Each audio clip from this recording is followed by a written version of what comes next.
प्रियंका गांधी वाड्रा पश्चिमी यूपी में अपनी खोई सियासी जमीन को दोबारा पाने की कवायद शुरू करने जा रही हैं। इसकी शुरुआत प्रदेश के प्रवेश द्वार माने जाने वाले सहारनपुर से हो रही है। कांग्रेस की राष्ट्रीय महासचिव और उनकी प्रदेश प्रभारी, उत्तर प्रदेश प्रभारी प्रियंका गांधी वाड्रा आज सहारनपुर दौरे पर रहेंगी और इस दौरान वो मां शाकुंभरी देवी के दर्शन करने के बाद किसान महापंचायत को भी संबोधित करेंगी। ये महापंचायत चिलखाना में होनी है।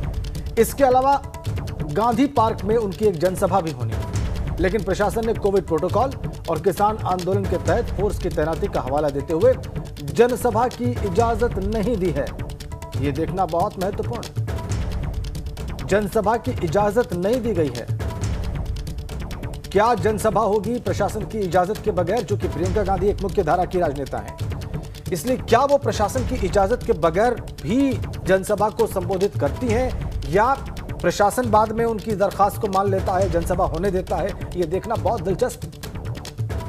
जय जवान जय किसान अभियान की शुरुआत करेंगी वो सहारनपुर से और इसकी शुरुआत होगी सिद्धपीठ शाकुंभरी देवी मंदिर में दर्शन के साथ।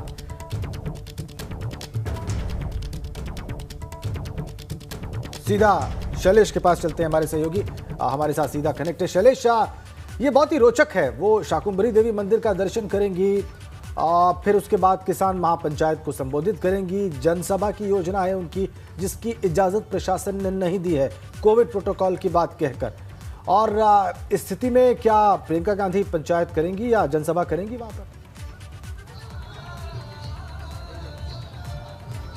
देखिए, निश्चित रूप से अभी तक उनको अनुमति नहीं मिली और इसको लेकर कांग्रेस की तरफ से जो कांग्रेस के पदाधिकारी हैं वो लगातार कह रहे हैं कि अगर भाजपा को अपनी कोई सभा करनी होती है तो उसके लिए अनुमति मिल जाती है, चाहे जितनी बड़ी सभा हो उसमें कोई रोक टोक नहीं होती है। इसके साथ ही ये भी उनका आरोप है कि अब तो जो नई गाइडलाइंस है उनमें भी बड़े आयोजनों की अनुमति मिली हुई है। तो ये बातें कहते हुए फिलहाल ये कहा जा रहा है कि द्वेष की भावना से उनको रोकने की कोशिश हो रही है। देखना होगा कि आगे अनुमति मिलती है या नहीं मिलती है, ये जनसभा हो पाती है नहीं। लेकिन कुल मिलाकर देखिए, अगर जनसभा होती है तो भी प्रियंका गांधी एक संदेश देंगी और अगर जनसभा नहीं हुई तो भी प्रियंका गांधी एक संदेश वहां की जनता को देंगी। वो संदेश का तरीका जरूर बदल जाएगा, लेकिन एक मैसेज जो होगा वो कांग्रेस की तरफ से जरूर जनता और किसानों के बीच खासतौर से पहुंचेगा। देखिए, किसानों के मुद्दों को लेकर हमेशा ही कांग्रेस जो है उन मुद्दों को से जुड़ा कोई भी मौका कभी नहीं छोड़ती है। चाहे अगर हम 2010 की बात करें, अलीगढ़ के टप्पल में जिस तरह से राहुल गांधी गए थे और जो किसानों का एक आंदोलन उस समय चल रहा था वो गरमाया था। 2016 की बात करें तो राहुल गांधी जो है खाट सभा में शामिल होते हैं। तो इस तरह से अगर देखें तो भले उसमें सफलता नहीं मिली, लेकिन किसानों का जो मुद्दा है वो हर विपक्षी दल हमेशा, सरकार कोई भी रही हो, हमेशा भुनाने की कोशिश में रहता है और इस बार भी वही हो रहा है। आप अगर देखिए जिस तरह से किसान आंदोलन चल रहा है, हर कोई उसको भुनाने की कोशिश में लगा हुआ है, हर राजनीतिक दल। और आज कहीं ना कहीं ये माना जा रहा है प्रियंका गांधी जो है पश्चिमी यूपी में जिस तरह से अपनी जमीन खोई है उसको वापस लेने के लिए सारी कवायद कर रही हैं।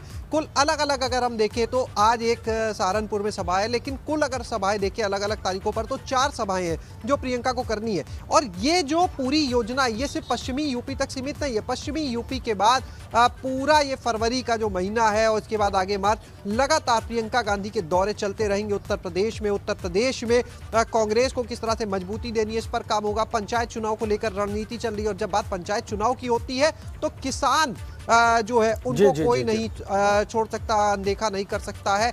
इस वजह से भी कहीं ना कहीं किसान आंदोलन जो चल रहा है, किसानों को अपनी तरफ लाने के प्रयास में कांग्रेस लगी हुई है। क्योंकि अगर किसान साथ दे जाएंगे तो ये मानकर चलिए कि खोई जमीन हासिल करना बहुत आसान हो जाएगा, लेकिन ये काम इतना सरल नहीं है। बहरहाल आज का पहले तो ये देखना होगा कि ये जो महापंचायत हो पाती है नहीं हो पाती है। जिस कार्यक्रम में शामिल होना है सहारनपुर के, बिल्कुल। तो हाल ही में जो किसान आंदोलन चल ही रहा है उस सबके बीच में किसानों के बीच में जाकर प्रियंका गांधी कांग्रेस के लिए सियासी जमीन तलाशती हुई एक बार फिर से नजर आएंगी, क्योंकि पंचायत चुनाव भी यूपी में करीब आ रहे हैं। आप बने रहिए हमारे साथ। इस बीच अविनाश तिवारी भी जुड़ गए हैं दिल्ली से। अविनाश, बताइएगा कार्यक्रम क्या है समय अनुसार प्रियंका गांधी का, कब दिल्ली से रवाना होंगी और फिर समय दर समय बताइए कि आगे किस तरह कार्यक्रम उनका रहेगा आज।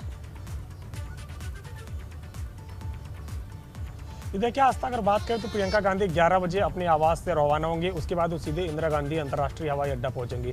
वहां से 12 बजे की उनकी फ्लाइट है देहरादून के लिए। 12 बजे वो देहरादून की फ्लाइट से देहरादून पहुंचेंगी, जिसके बाद 12:40 पे देहरादून लैंड करने के बाद वो सहारनपुर के लिए मां शाकुंभरी देवी के जो मंदिर है वहां पे पहुंचेंगे। 2 बजे का समय दिया गया है जब वो मां शाकुंभरी देवी के मंदिर पे जाएंगे, दर्शन पूजन करेंगे। इसके बाद फिर वो अपने आगे का कार्यक्रम करेंगे, क्योंकि अगर बात करें तो आज से औपचारिक तौर पर प्रियंका गांधी की उत्तर प्रदेश में शुरुआत मानी जा रही है, संगठन को मजबूत करने के लिए, जनता के बीच में जाने के लिए। क्योंकि पिछले 1 साल में अगर हम देखें 2020 में केवल उनके 2 दौरे रहे उत्तर प्रदेश के, एक वो हाथरस गई थी और दूसरा वो आजमगढ़ गई थी सीएए के विरोध में। इसके अलावा उनका उत्तर प्रदेश में कोई दौरा नहीं हुआ था, पूरा 1 साल वो उत्तर प्रदेश में नहीं गई। लेकिन इस साल वो पूरे उत्तर प्रदेश में सक्रिय रहने वाली है और हर जगह जाने वाली है। ये जो किसान पंचायत है इसको पश्चिमी उत्तर प्रदेश से शुरुआत कर रही है, जिसकी शुरुआत आज हो रही है। इसके बाद उसको पश्चिमी उत्तर प्रदेश, बुंदेलखंड, अवध और पूर्वांचल यानी कि उत्तर प्रदेश के चारों जोन में ले जाने की उनकी रणनीति है। और इसके साथ साथ संगठन को मजबूत करने के लिए भी वो आज से औपचारिक तौर पर उत्तर प्रदेश के अब विभिन्न जगहों पर दिखेंगी, क्योंकि जिस तरीके से पिछले 1 सालों में कांग्रेस पार्टी कहीं पे भी नजर नहीं आई है। हालांकि उनके प्रदेश अध्यक्ष अजय कुमार लल्लू जरूर हर जगह पे लड़ाई करते हुए दिखे, फाइट करते हुए दिखे और जो आंदोलन करते हुए दिखे, लेकिन प्रियंका गांधी कहीं नजर नहीं आई। तो प्रियंका गांधी भी आज से औपचारिक शुरुआत हो रही है और अगले 1 वर्ष तक प्रियंका गांधी रणनीति बना के चल रही है कि उत्तर प्रदेश के विभिन्न कार्यक्रमों में नजर आए। बहुत शुक्रिया अविनाश, आप नजर बनाए रखिए, आगे भी हम आपसे अपडेट लेंगे। लेकिन